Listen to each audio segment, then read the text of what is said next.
చేతవేరు. ఖచ్చితంగా ఆయన red book రాసినా ఇంకోటి రాసినా కానీ ఆ రోజున ఆయన ఒక ప్రతిపక్షంలో ఉన్నటువంటి లీడర్గా తనకు ఎదురైనటువంటి సంఘటనలన్నీ కూడా ఒక పుస్తకంలో రాసుకున్నాను. ఆ పుస్తకంలో అవన్నీ కూడా మేము అధికారంలోకి వచ్చిన తర్వాత చేస్తామన్నదే. కానీ దానికి మనం అదే ప్రామాణికంగా తీసుకోకూడదు. సరే మీ భాషలో చెప్పాలంటే ఆదర్ రాశాడు, రాసింది పబ్లిష్ అయింది. సరే 7 నెలలు టైం పట్టింది కదా, ఎడిటింగ్ చేసుకోవాలి, అన్ని చూసుకోవాలి కదా. పబ్లిష్ అవ్వలా, పుస్తకం రాశారు అంతే, పబ్లిష్ అవ్వట్లేదు అనేదే అందరు గొడవ. పబ్లిష్ అయింది, 7 నెలల టైంలో పబ్లిష్ అయింది కాబట్టి నిన్న మాట్లాడాడు రిలీజ్ చేస్తానని. పుస్తకావిష్కరణ జరుగుతుందని చెప్పినట్టుగా అర్థం చేసుకోవాలి మీ భాషలో. ఓకే. సో అది వేరు. ఎందుకంటే ఒక ప్రతిపక్ష నాయకుడిగా రోడ్డు మీదకి వచ్చినప్పుడు అప్పుడున్నటువంటి అధికారంలో ఉన్నటువంటి పార్టీ చేసినటువంటి దురాఘాతాలన్నింటినీ కూడా దానికి ఒత్తాసు పలికినటువంటి అధికారులు ఎవరైతే 12 అధికారులు ఉన్నారో ఆ అధికారులందరూ కూడా దానికి ఏ రకంగా ఒత్తాసు పలికారు. ఇప్పుడు రాజకీయ పార్టీ నాయకుడు చేయటం అనేది ఇల్లీగల్ అనే దాంట్లో మనం ఎంత తీసుకుంటామో, ఒక అధికారి దాన్ని ఏ రకంగా చేశాడో అది సీరియస్నెస్. ఇక్కడ రాజకీయ నాయకులు అనేవాళ్ళు ఎవరు 5 years మారుతుంటారు, బట్ అధికారి మారడు. ఇక్కడ ఈ సోకాళ్ళ రాజకీయ నాయకులకు ఒత్తాసు పలుకుతూ వాళ్ళ పబ్బం గడుపుకుంటూ ఎవరు ఉంటే వాళ్ళ తరపు నుండి మరీ అతి చేస్తున్నారు చూడండి. వాళ్ళ గురించే నేను అనుకుంటా ఆ రెడ్ బుక్ అనేది. అలాంటి వాళ్ళ గురించి ఖచ్చితంగా వాళ్ళకి చెక్ ఉండాలి. ఆ రెడ్ బుక్ ఉందా లేదనేది పక్కన పెడితే ఎప్పుడైనా సరే పర్మనెంట్ ఎగ్జిక్యూటివ్ గా ఉన్నటువంటి ఇక్కడ నా పాయింట్ ఓన్లీ అది రెడ్ బుక్ అని స్ట్రెస్ చేయడం కాదు. చాలా విషయాలు, కొన్ని విషయాలు నిశ్శబ్దంగా ఉన్నాయి ఒక 7 నెలల నుంచి, వీటికి ఎక్కడ సమాధానం దొరకటం లేదు.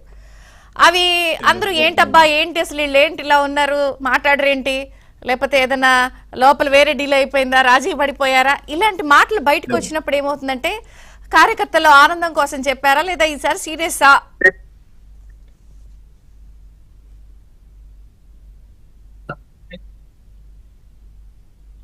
హలో గదా వెంకటేశ్వర గారు చెప్పండి. వస్తుందా?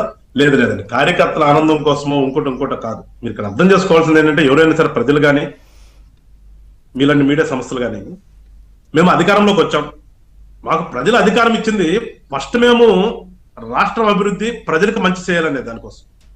అంతేగాని ఆ వైఎస్ఆర్ పార్టీలో పోయినసారి మిమ్మల్ని తిట్టారు కాబట్టి లేదంటే మిమ్మల్ని కేసులు పెట్టారు కాబట్టి మీరు కూడా వాళ్ళని కొట్టండి, వాళ్ళని తీసుకెళ్ళి లోపల ఏంటని మాకు అధికారం ఇవ్వాల. వాళ్ళు రాష్ట్రాన్ని నాశనం చేశారు, వాళ్ళు పనికిరారు పరిపాలన చేయడానికి, వాళ్ళని తీసేసి పక్కన పెడుతున్నాం, మీరు రండి అన్నారు. సో అలాంటప్పుడు మేమేం చేయాలి? ఫస్ట్ మా ప్రయారిటీ దేనికి? నాశనం అయిపోయినటువంటి పాడు చేసినటువంటి ఈ ఆంధ్ర రాష్ట్రం ఏదైతే ఉందో ఈ ఆంధ్ర రాష్ట్రాన్ని ముందు బాగు చేయాలి. తర్వాత ప్రజలకి ఒక మంచి పరిపాలన అందించాలి. థర్డ్ ప్రయారిటీనే ఇది మాకు. వాళ్ళు చేసినటువంటి అరాచకాలన్నింటినీ కూడా తీసి బయటపెట్టి ప్రజల ముందు నుంచి వాళ్ళని చట్టపరంగా శిక్షించాలనేది థర్డ్ ప్రయారిటీ మాకు. అది ఫస్ట్ ప్రయారిటీ అయితే కాదు మాకు. అది ఫస్ట్ ప్రయారిటీ అనుకోండి, ఏమవుతుంది? ఇంకా వాళ్ళకి మాకు తేడా ఏముంటది? అది ఫస్ట్ ప్రయారిటీ కాదు అది.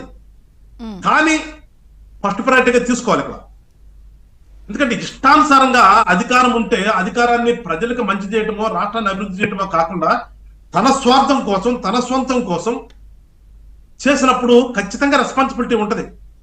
ఒక్కసారి ప్రభుత్వంలోకి వచ్చిన తర్వాత రెస్పాన్సిబిలిటీ లేకుండా చేసిన దానికోసం ఖచ్చితంగా ఎంక్వైరీ జరగాలి. అది ఇప్పుడు జరుగుతుంది. ఇప్పుడు మేము చేస్తున్నాం, మీరు చూస్తున్నారు. గతంలో లేదని మీరు ఎట్లా అంటారు? పేర్ని నాని ఉదంతం ఏంటండి? పేర్ని నాని ఉదంతం ఎవరికైనా తెలుసు అసలు? పేర్ని నాని ఈ రకంగా గోడౌన్ ఒకటి పెట్టుకున్నాడు, ఆ గోడౌన్ లో బియ్యం ఇచ్చాడు, ఆ బియ్యాన్నింటినీ కూడా సొంతానికి అమ్ముకున్నాడు అనే విషయం కేసు పెట్టేదాకా, కేసులో బయటకు వచ్చేదాకా ఎవరికి తెలియదు కదా జనాలకి.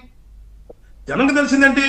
కొడాలి నాని వాడు బూతులు తిట్టాడు, వంశీ అని వాడు బూతులు తిట్టాడు, లేదంటే ఇంకోటి తిట్టాడు, ఇవి తెలుసు. కానీ ఇలాంటి